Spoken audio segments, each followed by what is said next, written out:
Today I'm going to show you how to add a story on Snapchat in just a few simple steps. Sharing moments with your friends is what Snapchat is all about, so let's jump right into it. First, open your Snapchat app and tap on the chat icon at the bottom.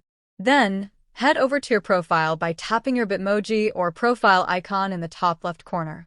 Now, to add to your story, click on Add to My Story. You can either take a fresh snap or select a photo or video from your camera roll. Choose what you want to share. Once you've made your choice, simply tap My Story at the bottom of the screen, and just like that, your snap is live on your story for your